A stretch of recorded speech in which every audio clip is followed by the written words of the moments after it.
بسم اللہ الرحمن الرحیم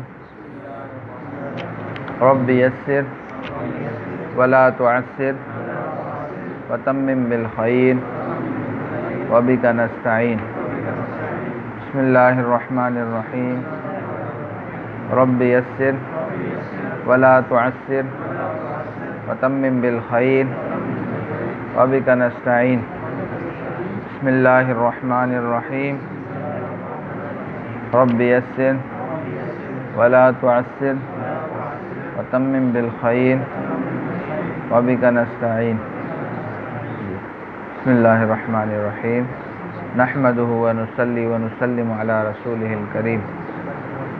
علم نحو کی تعریف۔ عربی زبان میں علم نحو وہ علم ہے کہ جس میں اسم و فعل و حرف کو جوڑ کر جملہ بنانے کی ترکیب اور ہر کلمے کے آخری حرف کی حالت معلوم ہے۔ آخری حرف کی کہ اس پر کیا ہے، ضمہ آئے گا یا فتح آئے گی یا کسرہ ہوگا، حالت رفعی میں ہے، نصبی میں ہے یا جری میں ہے۔ بات آ گئی سمجھ میں؟ تو اس کا اصل جو ہے وہ مقصد بھی یہی ہے، فائدہ اس علم کا یہ ہے کہ انسان عربی زبان بولنے اور لکھنے میں ٹھیک ہے ہر قسم کی غلطی سے محفوظ رہے۔ ٹھیک ہے، مثلا زید دار دخل فی، یہ چار کلمے ہیں۔ اب ان چاروں کو ملا کر ایک جملہ بنانا اور اس کو صحیح طور پر ادا کرنا، یہ علم نحو سے سیکھتے ہیں۔ یہ کس سے سیکھتے ہیں؟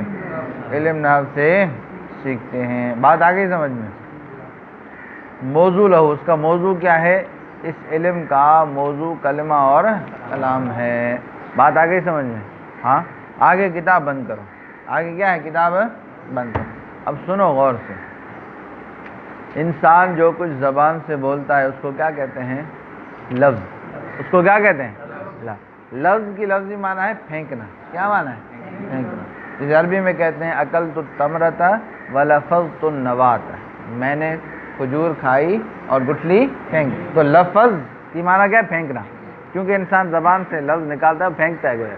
ٹھیک ہے، تو لفظ جو کچھ انسان زبان سے بولے وہ لفظ ہے۔ پھر زبان سے جو لفظ نکلتے ہیں کوئی با معنی ہوتے ہیں، کوئی بے معنی۔ ٹھیک ہے، بے معنی لفظ کو محمل کہتے ہیں۔ کیا کہتے ہیں؟ اور اس سے بحث ہے ہی نہیں۔ بے معنی لفظ جیسے کوئی الٹا پھلٹا لفظ بول دے، دیز، ٹھیک ہے، یا شائع، چائے شائع، ٹھیک ہے، اب شائع کی کوئی معنی نہیں ہے۔ ٹھیک ہے، تو بے معنی جو لفظ ہے، ایسے الٹا پلٹا کوئی لفظ نکال دیں تو وہ کیا ہے؟ محمل۔ کیا؟ محمل۔ اور دوسری قسم ہے لفظ کی موضوع۔ موضوع کہتے ہیں با معنی لفظ کو۔ ٹھیک ہے، کس کو؟ معنی والا جو لفظ ہو۔ پھر معنی کے مطلب یہ نہیں ہے کہ اس کا کوئی ترجمہ ہو، معنی کا مطلب یہ بھی ہے کہ ترجمہ ہو، اور معنی کا مطلب یہ بھی ہے کہ اس کا کوئی فائدہ ہو۔ کیونکہ جیسے زید ہے وہ نام ہے، اس کی کوئی معنی نہیں ہے، لیکن اس کا فائدہ ہی ہے کہ بندے کا نام ہے، بے فائدہ کوئی لفظ نہیں ہے۔ بات آ گئی سمجھ میں؟ تو کیا فرمایا؟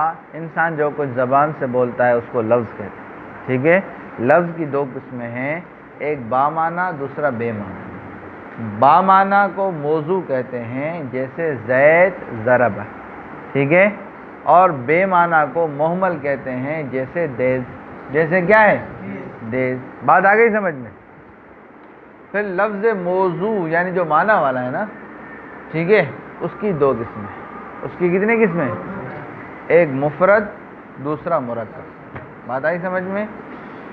مفرد اس اکیلے لفظ کو کہتے ہیں جو ایک معنی بتائے یا ایک معنی پر دلالت کرے۔ دیکھو اس کے لیے دو شرط ہیں، اکیلا بھی ہو اور معنی بھی ایک ہو۔ بات آئی سمجھ میں؟ اکیلا بھی ہو اور معنی بھی ایک ہو، جیسے رجل ہے، فرس ہے، علم ہے۔ آئی بات سمجھ میں؟ تو یہ سارے کیا ہیں؟ مفرد ہیں۔ بات آ گئی سمجھ میں؟ اکیلے ہیں اور ایک معنی پر دلالت کرتے ہیں۔ بعض لفظ ایسے ہوتے ہیں جو اکیلے تو ہوتے ہیں لیکن ایک معنی پر دلالت، جیسے ضرب ہے نا، ضرب، اس میں ایک ضرب مارنے کی معنی میں ہے، اس میں ایک ہوا ضمیر بھی ہے۔ ضرب معنی مارا اور ہوا ضمیر کی معنی ہو رہی ہے اس نے۔ تو یہ معنی دو ہو گئی نا، تو لہذا یہ مفرد نہیں ہوگا بلکہ مرکب ہوگا. بات آئی سمجھ میں؟ اور مفرد کو کلمہ بھی کہتے ہیں. مفرد کا دوسرا نام کیا ہے؟ کلمہ ہے. اچھا، تو کیا بتایا کہ لفظ موضوع کی یعنی جو معنی والا ہے اس کی دو قسمیں ہیں، ایک مفرد، دوسرا مرکب. مفرد وہ ہے جو اکیلا ہو اور ایک معنی پر دلالت کرے، جیسے رجل، فرس، علم، سبھی، ٹھیک ہے. اور مرکب وہ ہے جو دو یا دو سے زیادہ کلموں سے مل کر بنے. آئی بات سمجھ میں؟ جیسے ضرب زید. بات آ گئی سمجھ میں؟ ٹھیک ہے، تو یہ دو قسمیں ہو گئی. اب کلمہ یعنی مفرد، اس کی تین قسمیں. اس کی کتنی قسمیں؟ اسم، فعل اور حرف. بات آ گئی سمجھ میں؟ تو شروع سے لفظ کسے کہتے ہیں؟ انسان جو کچھ زبان سے بولے اسے لفظ کہتے ہیں. لفظ کی تعریف کیا ہے؟ انسان جو کچھ زبان سے بولے. پھر لفظ کی دو قسمیں ہیں، یا تو با معنی ہوگا یا بے معنی. بے معنی کو محمل کہتے ہیں جیسے دیز، با معنی کو موضوع کہتے ہیں جیسے رجل، زید وغیرہ. بات آئی سمجھ میں؟ پھر لفظ موضوع کی دو قسمیں ہیں، مفرد، مرکب. مفرد، مرکب. مفرد اس اکیلے لفظ کو کہتے ہیں جو ایک معنی بتائے، ٹھیک ہے.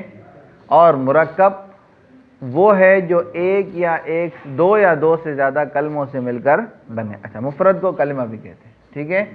اب کلمے کی تین قسمیں ہیں، اسم، فعل، حرف. بات آئی سمجھ میں؟ بات آئی سمجھ میں؟ اب اس کو تکرار کرو صرف 2 منٹ، ایک دوسرے کو سناؤ 2 منٹ میں، زیادہ نہیں، ٹھیک ہے.